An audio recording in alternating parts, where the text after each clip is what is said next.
everyone, and welcome to English Pod. My name is Marco. And I'm Erica. How are you, Erica? Marco, I'm doing really well. How about you? I'm doing great. I'm really excited because today we're talking about travel. That's right. We're going to give you some real English to talk about travel. Exactly. English that you would use in everyday life, that you hear in movies and TV shows. English people actually use. Exactly. So why don't you tell us a little bit about this lesson for today? Okay, so today we are going to listen as a husband and wife get ready to go on a trip. All right, that sounds a little bit complicated. Well, let's look at our two preview words. Vocabulary preview. Okay, so the first word that we have is road trip. Road trip. Road trip. Road trip. Okay, so road trips are really fun and interesting, right? Road trips are great. You get to get in a car with your family and drive on a vacation. Yeah, those are really fun, and they're really popular in North America. Really popular. I've been on a million road trips. All right, we'll talk about that a little bit later on. But now let's take a look at our second word, and it's the car's packed. The car's packed. The car's packed. The car is packed. So when your car is packed, it means that... Everything you need is inside the car. All right, so your bags, your food, everything that you need for your trip. Exactly. Perfect. Okay, so those were our two preview words, and now we are ready to listen to the dialogue for the first time. Okay, this dialogue will be at normal speed. It will be fast, but don't worry if you don't understand everything. After 10 minutes, we promise you will understand everything in this lesson.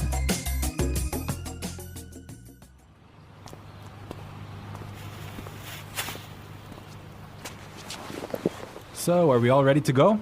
Yep, I think so. The car's packed, we have munchies and music, and the map's in the car. Did you get the camera? Got it. Did you fill up the tank? Yep, it's all set.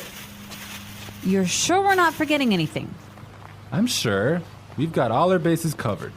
Well, let's get going then. I love road trips.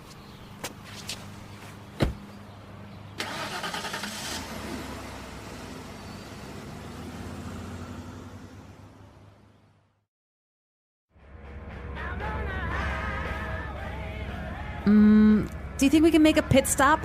But we've only been on the road for 10 minutes. I know, but I forgot to go to the bathroom before we left.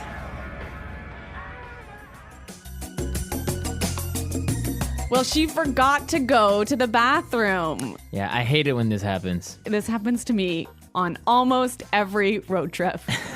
Okay, great. So now it's time for our language takeaway. We have 3 words for our language takeaway today.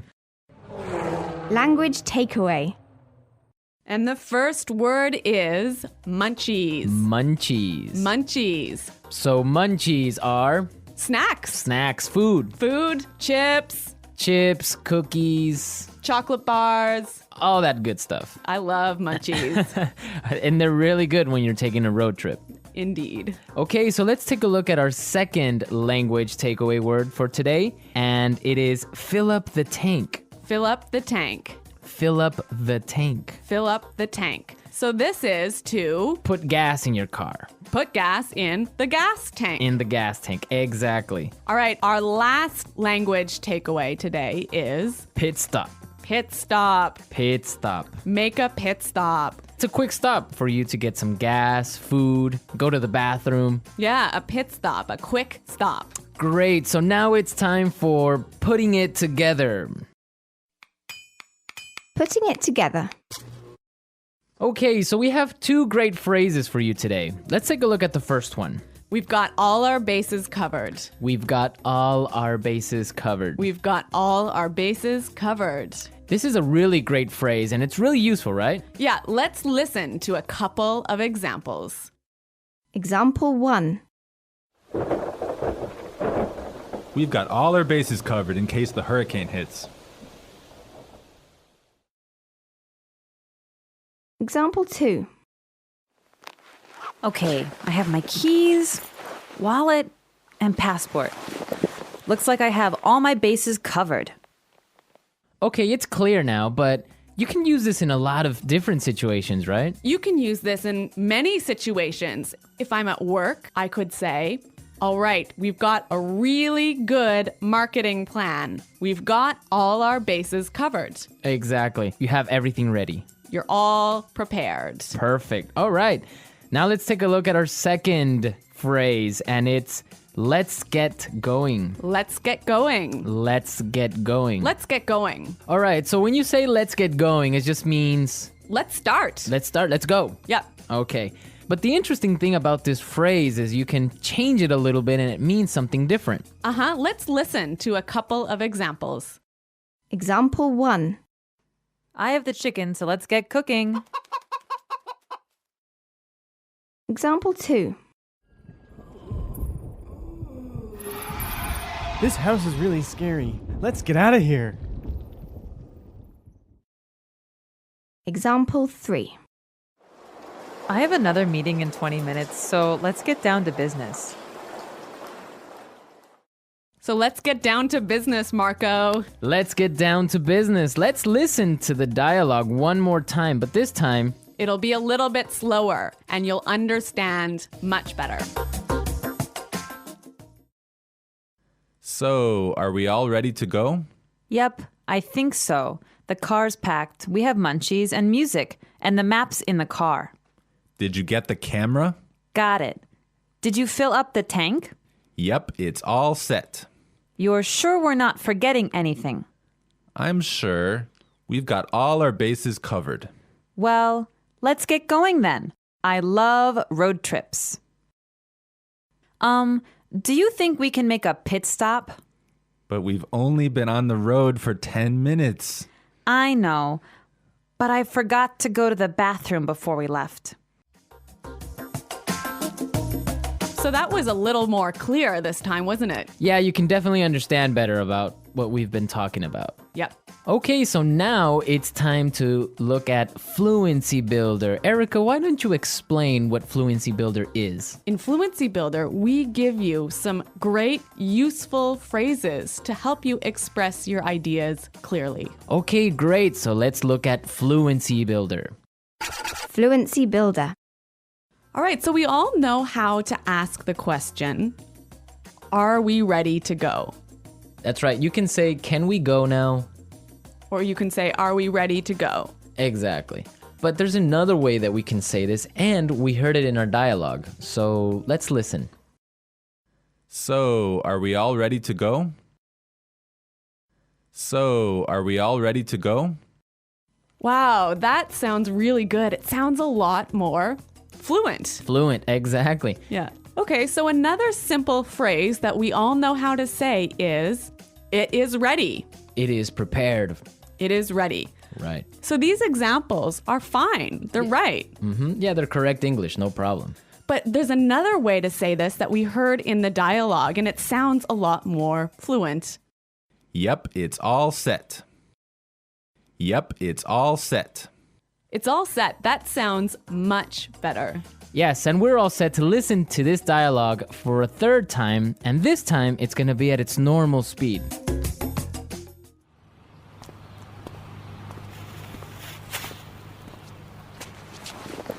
So, are we all ready to go? Yep, I think so. The car's packed, we have munchies and music, and the map's in the car. Did you get the camera? Got it. Did you fill up the tank? Yep, it's all set. You're sure we're not forgetting anything? I'm sure. We've got all our bases covered. Well, let's get going then. I love road trips.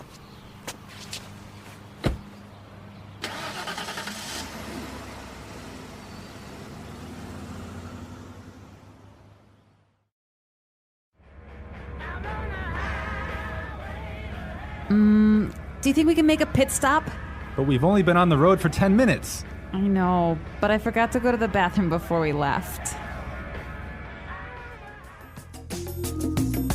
So, Erica, you said you've been on a million road trips. What was that all about? Where have you been? Okay, well, maybe not a million road trips, but many road trips. Every summer, I used to go on a road trip with my family, and we would drive many, many hours, probably 8 hours in one day, up to northern Canada. Oh, wow. Nice. Yeah, and then we would go camping and we would sleep outside and we would have a campfire at night. It was great.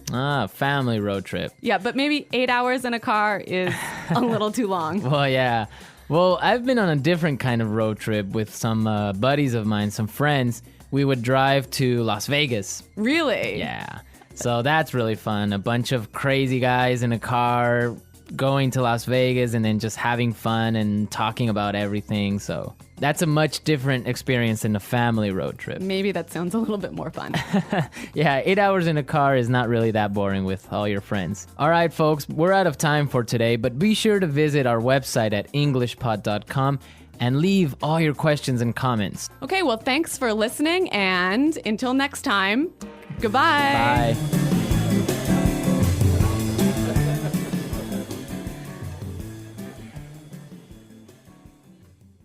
Next, I'm going to bring you an interesting morality tale. Enjoy. The Library of Forgotten Dreams. Ethan had always been a dreamer. While others focused on the practicalities of life, he spent his time buried in books, imagining grand adventures and forgotten worlds. It was on one such ordinary afternoon that he stumbled upon something extraordinary. He had been wandering through the old section of the city library, a place few ever visited, when he noticed a peculiar-looking bookshelf. Unlike the others, this one was covered in dust, its books untouched for what seemed like centuries. Curious, he ran his fingers along the spines. That's when he noticed it, a small indentation, barely visible, on the edge of one of the shelves. Without thinking, he pressed it. With a soft click, the entire bookshelf swung inward. Behind it, a dark passage stretched into the unknown. Ethan's heart pounded. He hesitated for only a moment before stepping through. The air inside was thick with the scent of aged paper and ink. The corridor led to an enormous chamber, filled with towering shelves that seemed to stretch endlessly upward.